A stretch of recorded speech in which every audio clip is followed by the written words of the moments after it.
Hey YouTube, Sam here. Well, time to do the front brakes on the Ford Explorer. And this is what we're putting on the Ford Explorer. We went ahead and I ordered the cheapest EBC brakes I could get.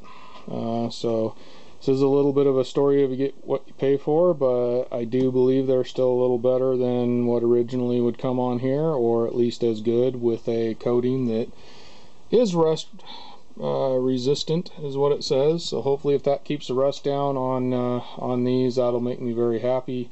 And it was worth the little bit more I paid than buying the absolute cheapest brakes I could get at O'Reilly's and then having them turn the rotors, if they could have even turned the rotors. Quite honestly, on the front, I think I would have had to buy new rotors either way. So I'm actually probably coming out a little better on the front. Probably broke even, maybe paid a little bit more as far as me doing the rear, which as you can see I've already gotten into a box over here and I did the rear brakes on this. So if you need to know how to do rear brakes on a Ford Explorer, please go check that video out. That'll be separate from this one. I'm no expert in anything I do, so if you see me doing something and you don't like the way I'm doing it, don't do it. I'm not responsible if you do something I do, hurt yourself, somebody else, or hurt your rig or something like that. I'm not responsible for anything. You guys are responsible to find out torque specs. You guys are responsible to look at the warnings and the instructions that come with whatever it is you're putting on. My brakes, the ones I'm buying here, might have a totally different thing for warnings and how you do it on the box that they're selling. So you guys are responsible to do your own research on something else. I got the tire turned as far this way as I can get, so I can get back here a little bit easier.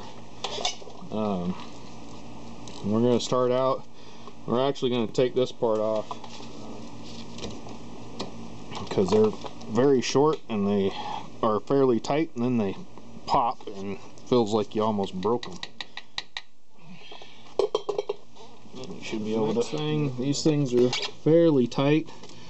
You got to get this piece off here, which actually just holds the brakes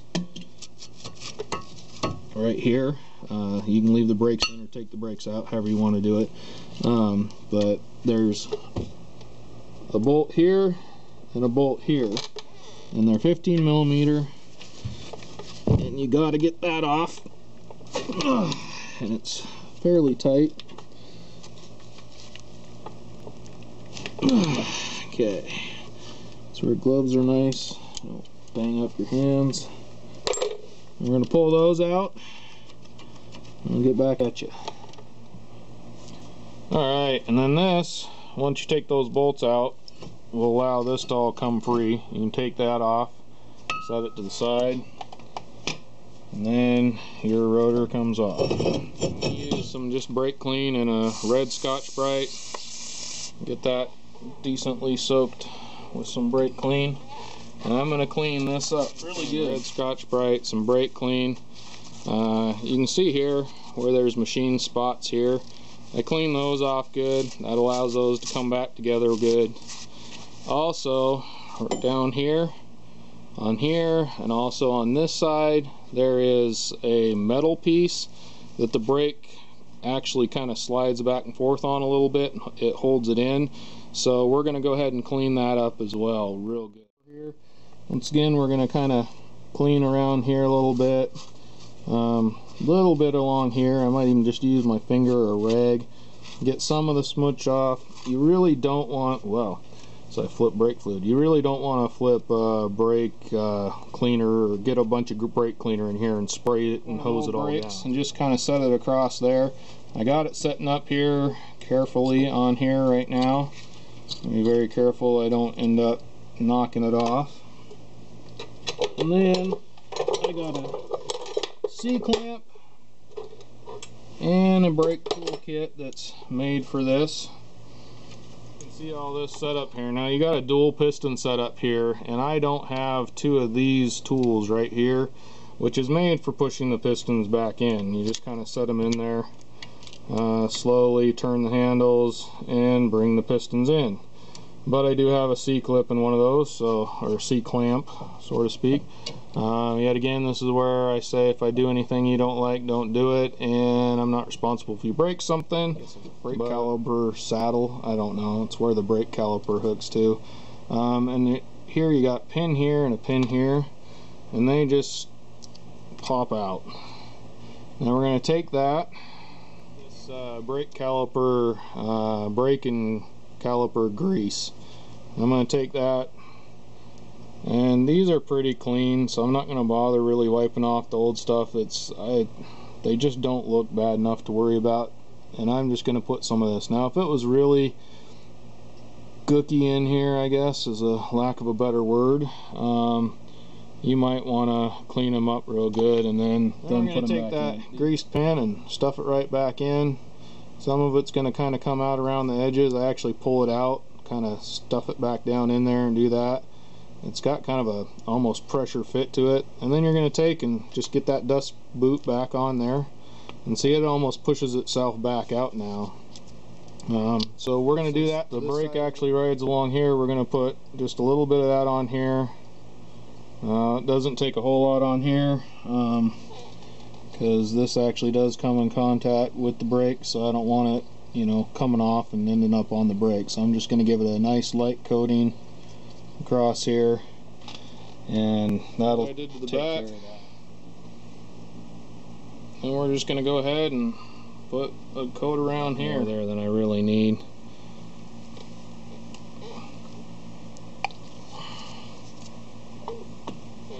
Take my finger, kind of wipe it off in there.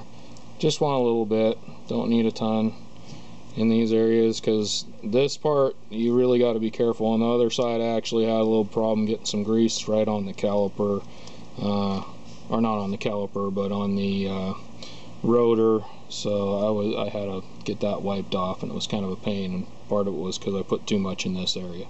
So just a little bit on those spots as well. Checking things, make sure that your brake pads are the right ones and everything like that, that what you got in your new package is what you had in your on here. I'm going to stick that up on there fairly tight, and you're going to take a couple of lug nuts and drive them up on there just to hold that in place. I'm calling it a saddle, I don't know what the technical term is. You're going to carefully kind of slip that in its spot, and I'm going to put this upper bolt in just to kind of hold it there, get it where it needs to be. And we're trying not to get a bunch of grease all over the rotor like I did on the other side here. Okay, so that's kind of sitting on there, just kind of hand tight. Now here's the thing. When I took these out, they were in there pretty good, fairly tight. And they have a red Loctite on there, it looks to appear like anyway. And that makes sense to me, so I'm going to go ahead and red Loctite these back. Get that in there. Side now, see how it fits. I'm putting the bottom in first this time just to kind of see what's going on. Alright, that fit in there. Push that in, get the brakes back in, and get this caliper on here. It does have, I'm going to put the bottom on first. I don't know if you can see this. This kind of turns, and there's a flat spot, and that flat spot needs to ride on one of these. There's two flat spots. So, there we go. Okay, we're on. Now we take our bolts that held that on, the shorter of the ones here, and those will go. A pretty good representation of a front brake job on a Ford Explorer. This is Sam, jack of all, master of none. You all have a good one.